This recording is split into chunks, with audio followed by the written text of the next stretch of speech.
presentar mi tesis de grado de maestría, que se llama Integración de agentes basados en modelos de lenguaje grandes en un chatbot de paciente virtual para el entrenamiento de anamnesis clínica. Sé que el nombre suena un poco largo, pero ya verán que realmente es sencillo y pues si leyeron el documento, pues ya tendrán una idea de cómo va la cosa. Entonces, ese sería el contenido de la presentación de hoy.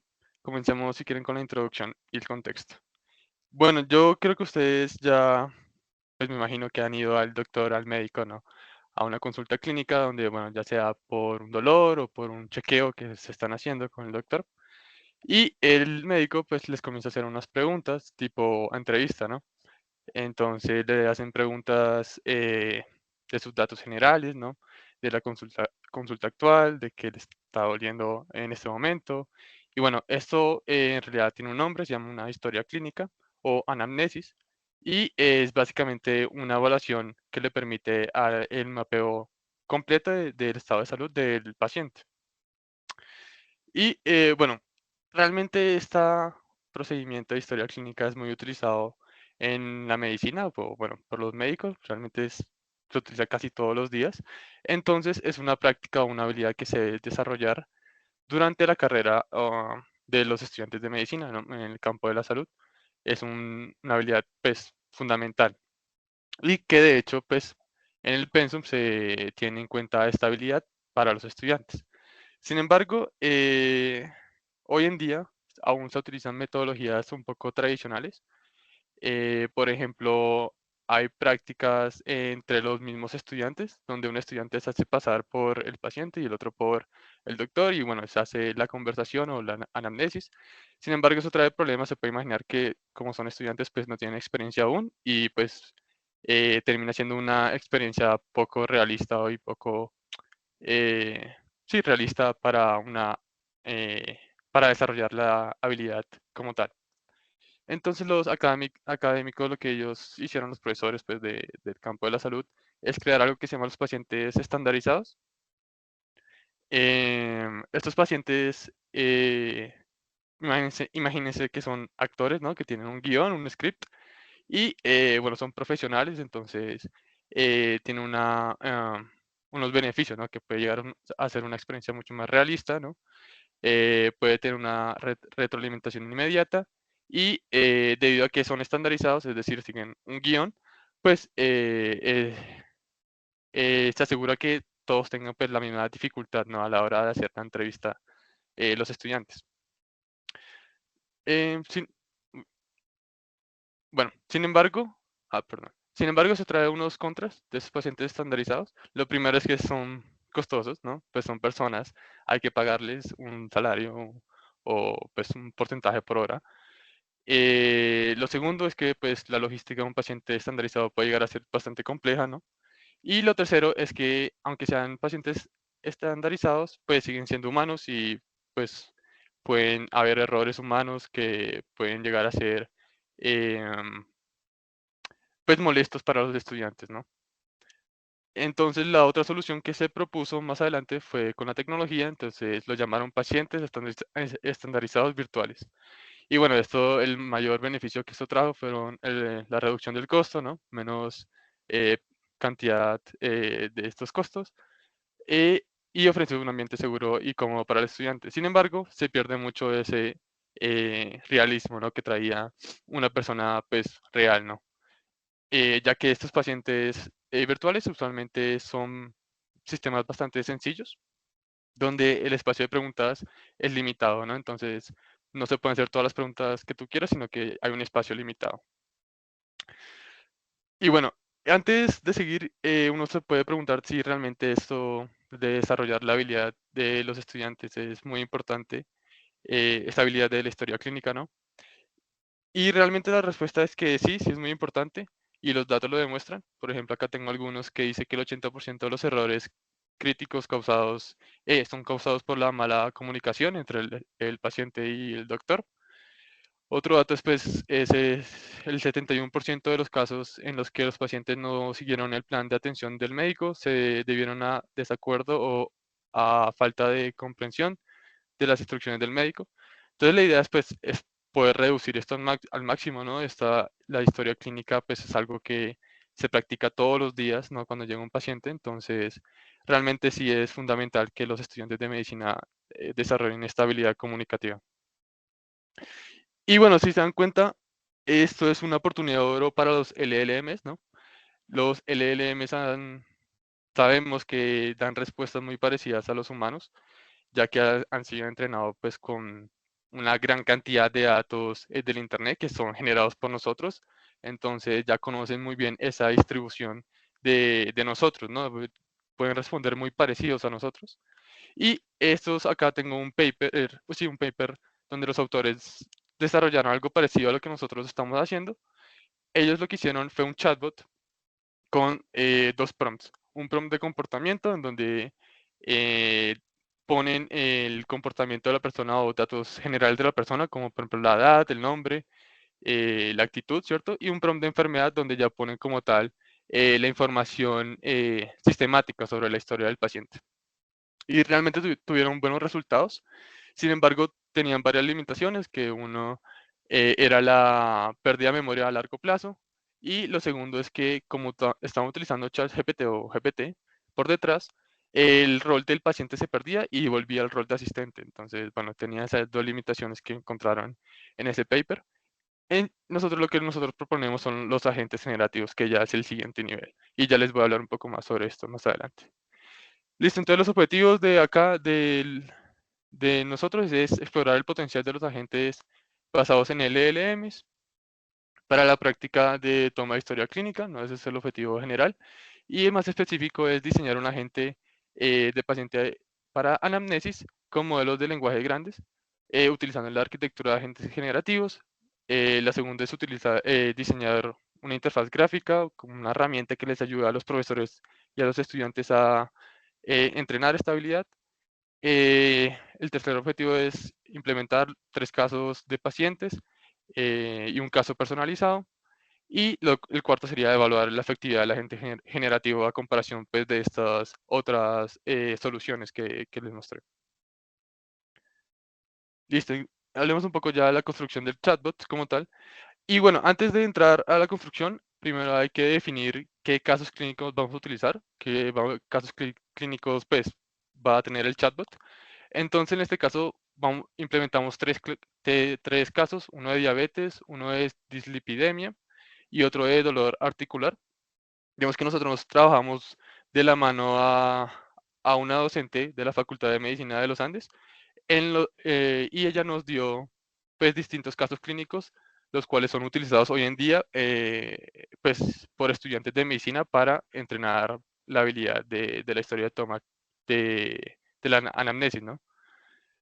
Entonces, acá pues pueden observar un ejemplo de un caso clínico que nos entregó ella. Este es el caso de diabetes. Acá podemos observar varios campos que nos dio: el nombre, la edad, bueno, el estado de salud del paciente y otros datos que nosotros vamos a utilizar para inicializar el agente. ¿Cómo se le inicializa el agente? Realmente son dos parámetros de inicialización. Uno es la descripción, en donde se obtiene en cuenta datos como la edad, el nombre y todo el estado de salud de la persona y pues el motivo de consulta. Y otro entrada a la gente es la personalidad de la gente como tal. Entonces, si esta tiene una actitud amigable o si es grosera o si tiene afán, ¿cierto? Acá podemos controlar este parámetro de esta manera. Y nosotros le vamos a entregar esta información con memorias, mediante memorias. Ya les voy a explicar qué significa memorias, pero imagínense que le estamos metiendo como tal esa información en el cerebro o en la memoria de la gente, ¿no? Y bueno, esto ya como tal, ya podemos hablar de los agentes generativos. Entonces, el objetivo de los agentes generativos es simular al máximo el comportamiento humano. Y esto lo hace mediante unos mecanismos cognitivos que imagínense que el agente o el chatbot o mejor dicho, el LLM puede conversar consigo mismo, tener monólogos internos, ¿no? Para dar una respuesta mucho más realista y muy cercana a lo que nosotros, eh, al comportamiento de nosotros. Bueno, entonces esos son la arquitectura original del paper que se propuso, ¿no? Y vamos a ver cómo se comporta esta arquitectura con los casos que nos entregó la doctora. Entonces comencemos con el memory stream. El memory stream es básicamente un registro, o bueno, una base de datos con todos los registros que ha observado o ha tenido la gente durante toda su experiencia. Entonces aquí se almacenan básicamente todo lo que ha experimentado el agente, observaciones, no solo observaciones del ambiente, sino de la descripción también. Acá en este memory stream está pues, la descripción que nosotros pasamos de los casos, ¿no? Entonces, por ejemplo, acá tenemos la memoria, un registro, está pues Mario Antonio Guzmán, es un paciente de 70 años. Esa es la memoria como tal, es pues sí, la memoria. Y este registro está acompañado de unos metadatos, que es la importancia. La importancia es una métrica que ya les voy a explicar de qué se trata, pero es una métrica de 1 a 10. Y está también la creación de esta memoria y también el último acceso de la memoria, la fecha, pues. Y bueno, imagínense cuando un estudiante le está preguntando algo a la gente, el agente no va a utilizar toda esta memoria entera para responder, para responder la pregunta, sino que va a utilizar algunas memorias, las más relevantes o pues las más importantes, dado la pregunta. Entonces acá se hace el método de extracción, que se utilizan como tal tres métricas. Uno es la recencia, que lo que hace es, lo que nos dice es que las memorias más recientes son más importantes que las más antiguas, ¿no?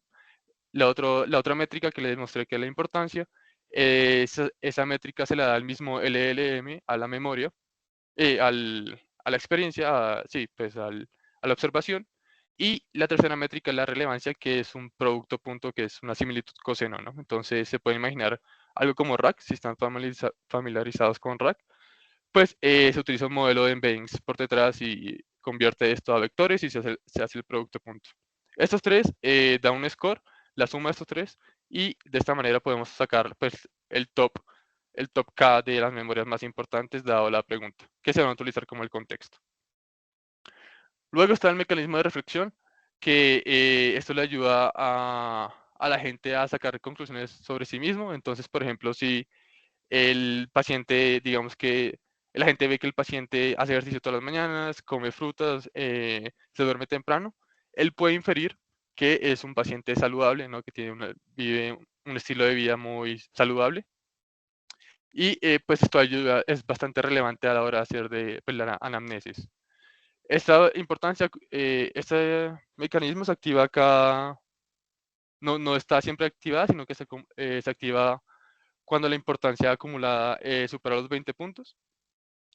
Y bueno, se hace todo este proceso para sacar los insights y nuevamente son almacenados en el memory stream para ser extraídas si son necesarias. Bueno, estos reflexiones generan unos árboles de reflexión. Entonces voy a imaginar que esos árboles tienen em, unas hojas donde son las memorias crudas como tal, donde se hacen las primeras reflexiones, pero estas reflexiones también se pueden hacer sobre otras reflexiones, generando reflexiones aún más abstractas, ¿no? Y bueno, también se pueden mezclar las memorias crudas con otras reflexiones para hacer reflexiones también más abstractas. Luego está la planeación, que esto le permita a la gente que sea consistente de acuerdo a su realidad, en este caso pues la realidad del paciente. Entonces acá pueden observar cómo se ve una planeación del día de un agente. Entonces tiene varias componentes, está la ubicación, la fecha de inicio y la fecha final. Y básicamente es una descripción de las acciones futuras de la gente que considera que son necesarias para llevar a cabo. Bueno, esta planeación es dinámica y puede cambiar dependiendo de la conversación con el agente. Y por último está la acción. La acción en este caso sería la respuesta de nosotros, que combina todos los componentes. Entonces está el memory stream, que está toda la memoria, todos los registros de experiencias, descripción. Luego entra el retriever. El retriever saca las memorias más importantes, no el top de memorias más importantes de acuerdo a las métricas, y se genera la respuesta. Se utiliza esas memorias para contexto para generar la respuesta como tal. Entonces aquí pues lo vamos a desglosar un poco las componentes y las funcionalidades principales que vimos. El primero está la autenticación, que como pueden ver son dos campos de texto en donde la gente, el usuario o el estudiante se puede autenticar. Esto está conectado a una base de datos externa que está en la nube, de MongoDB, donde tiene distintos campos de información como pues el nombre, la contraseña obviamente, y un tercer campo que es el historial de todas las conversaciones que ha tenido eh, ese usuario en particular, ¿no? Entonces, pues eso puede servir para que el estudiante o para el profesor tener una forma de medir al estudiante en el tiempo, ¿no? Con este historial. Em, Listo, también está el nombre del usuario. Acá pues permite que el usuario, el estudiante pueda elegir su nombre, cómo lo va a llamar el paciente en este caso. Se recomienda que experimentalmente se utilice el, el título de doctor o doctor antes de poner su nombre. Se han visto que tiene mejores resultados. Bueno, también está para escoger el caso, que son en este caso, pues son los tres casos que vimos al principio, y un caso adicional que permite crear tu propio caso. Si se elige esta opción, pues el estudiante o el profesor tendrá que llenar la plantilla que nos entregó pues, la doctora y que pues tiene los mismos campos que vimos anteriormente, ¿no? El nombre, la edad y todo lo demás. También, bueno, está la interfaz gráfica, que aquí como tal ya está el chatbot, donde el usuario puede interactuar ya con el agente. Aquí pues se realizan las preguntas como tal y el chatbot le responde. Bueno, también vimos que hay un avatar que se está utilizando, que es un modelo de animación de imágenes con un text-to-speech bastante sencillo para evitar mayor latencia de las respuestas. Y bueno, también vimos que la opción de ver el progreso actual del estudiante, que básicamente te da todo el progreso hasta la última pregunta, ¿no? Y te da información de distintos campos de interés. Listo, ahorita nosotros queríamos hacer esto lo más completo, este trabajo lo más completo posible, entonces hicimos una evaluación también. Bueno, esta evaluación consiste, o bueno, realmente evaluar un chatbot puede ser bastante complejo, ya que no hay una métrica objetiva como tal, como una exactitud, por ejemplo. Sin embargo, nosotros elegimos evaluaciones una forma más cualitativa, ¿no? Y, y mediante también cuestionarios que nos permiten tener una perspectiva de los evaluadores, ¿no? Entonces, la primera evaluación es una interacción usuario-paciente mediante pares de preguntas y respuestas. Estas pares y preguntas de respuestas son categorizadas en estas categorías, ambos para preguntas y para respuestas. Y el objetivo con esta evaluación es ver o medir la coherencia que tiene el agente con la descripción que le dimos del caso. Y la segunda evaluación es, como les digo, un cuestionario que se llama cuestionario de usabilidad del chatbot, que el objetivo es evaluar la satisfacción o mirar la perspectiva de los evaluadores. Bien, entonces, para estas dos evaluaciones, nosotros tuvimos 10 participantes. Estos 10 participantes pues estaban todos relacionados en el campo de la salud. 7 de estos participantes eran especialistas en pediatría, 2 eran estudiantes de medicina de tercer semestre y uno era un estudiante de otorrinolaringología. El rango de edad es más o menos de los 19 a los 25 años. Y bueno, para la primera evaluación está la coherencia de la gente. Entonces acá se relacionaron dos aspectos de categorías. Entonces la primera está las preguntas, ¿cierto? Si estas preguntas estuvieron relacionadas o no a la descripción que se le entregó del caso y si las respuestas de la gente estuvieran basadas en información explícita, implícita o ficticia, dada la información entregada en el caso, ¿no? Entonces podemos observar que tuvimos realmente buenos resultados. Queremos que la gente siempre tenga en cuenta la descripción a la hora de responder la pregunta, ¿no? Y bueno, un 50.8% de las respuestas fueron basadas en información explícita, que son buenos resultados. Sobre todo en el caso de las preguntas que se basaron explícitamente en la descripción. se obtuvieron pues, la mayoría respuestas basadas en la descripción también. Y en el caso de las preguntas que estuvieron pues parcialmente cubiertas por la descripción, la mayoría de estas respuestas se dividieron en dos, en respuestas basadas en la descripción o respuestas basadas en información implícita. En el caso, bueno, cuando una pregunta no estaba cubierta por la descripción, la mayoría de las respuestas fueron basadas en información ficticia.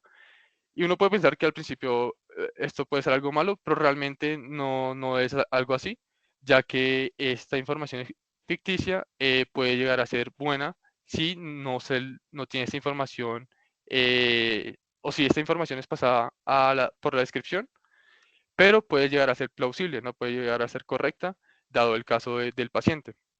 Entonces nosotros hicimos este análisis de plausibilidad, donde se obtuvieron que la mayoría de las respuestas, en este caso 76.6% de las respuestas fueron plausibles. Em, y relacionando estas dos categorías, también observamos que la mayoría de las respuestas que no estaban directamente relacionadas a la descripción o que eran ficticias, pues la mayoría son también plausibles y muy específicas al caso, teniendo pues buenos resultados en estas respuestas. También están, bueno, ya está el cuestionario de usabilidad. Acá pueden observar las preguntas, ¿no? Y las distintas categorías que se clasificaron cada pregunta. También tenemos una tabla de comparación con el estado del arte. Entonces, acá en general la percepción de los participantes fue bastante positiva. La mayoría de los estudiantes consideraron que la idea era excelente y disfrutaron el agente. En este caso nosotros obtuvimos, de 16 preguntas, obtuvimos 10 que nos favoreció y 6 para el estado del arte. Donde más perdimos, pues, en los resultados fue en la sección de personalidad, que son las 5 primeras preguntas. Pero nosotros podemos, o creemos que podemos mejorar esta personalidad del chatbot utilizando características adicionales como la capacidad de reaccionar en función del contexto en el que se encuentra el paciente. Aunque esto pues tocaría probarlo y mirar si realmente tiene un impacto en esta métrica. También este cuestionario tiene un Cook Score, se llama así, Cook Score, que se calcula con esa fórmula. Y pues nosotros obtuvimos un 84.7 y ellos un 77 sobre 100, ¿no? Bueno, ya en cuanto a las limitaciones, nosotros pudimos alcanzar una limitación o sí, pudimos mejorar un poco el paper que ellos, de los autores, ya que pudimos incorporar distintos casos clínicos. Em, bueno, aunque nuestro chatbot fue desarrollado en español, también se puede adaptar a otros idiomas. Creemos que podemos obtener resultados similares, ya que está funcionando con GPT, pues que funciona con varios idiomas. Otra limitación está la latencia de las respuestas. Esto fue algo que se comentó varias veces en los comentarios de los evaluadores. También están los filtros de moderación de GPT, ¿cierto? Entonces, hay preguntas que hicieron los evaluadores que son, pues, son consideradas como, eh, no sé, como sesgadas por OpenAI, que realmente pueden traer beneficios a la hora de la anamnesis. Entonces, algunas preguntas pues no se pueden realizar debido a estos filtros. Bueno, acá no se incluye el examen físico. Como tal, la historia clínica son dos partes, la anamnesis, que son la entrevista, y el examen físico, que bueno, ya es otro componente. En este caso no se incluye el examen físico. Digamos que nosotros en esta evaluación nosotros no pudimos medir exactamente o objetivamente si esta herramienta realmente puede influir en el desempeño o en la habilidad de la historia clínica, de la toma de historia clínica. Entonces, pues, un trabajo futuro sería realmente poder evaluar esto objetivamente, pero pues, se va a necesitar más tiempo para poder hacer esta evaluación. También la pequeña muestra que obtuvimos, nosotros solo pudimos medir con 10 estudiantes. Como se puede imaginar, pues es difícil a veces obtener más estudiantes con un tiempo pues limitado. Y en cuanto a las conclusiones, bueno, se evaluó el uso de agentes generativos como pacientes virtuales para entrenar en la toma de la historia clínica con una retroalimentación positiva de los evaluadores. Nosotros obtuvimos un 84.7 del Cook Score, mientras que el estado del arte obtuvo un 77. También un trabajo futuro sería, como les dije, ampliar la capacidad multilingüe y evaluar el rendimiento con una muestra un poco más grande de los estudiantes, estratificando por nivel de experiencia. Entonces, si son estudiantes solo de tercer semestre, solo evaluarlo, hacer la evaluación con ellos, luego con estudiantes de últimos semestres, con ya profesionales graduados, con especialistas o con doctorados, ¿cierto? Para ver si estos resultados pueden cambiar y si no cambian, poder mezclarlos, ¿no? Eh, y bueno, lo otro que les dije es desarrollar métodos para evaluar objetivamente el progreso de los estudiantes de estabilidad con el tiempo. Y yo creo que a pesar de esto, de que no podemos evaluar esto, la inteligencia artificial y sobre todo los agentes generativos tienen una gran potencial para mejorar el aprendizaje de habilidades de comunicación en la medicina, no solo en este caso de la toma de historia clínica, sino en la comunicación como tal. Y esto sería todo, todo por mi parte. Espero que les haya gustado.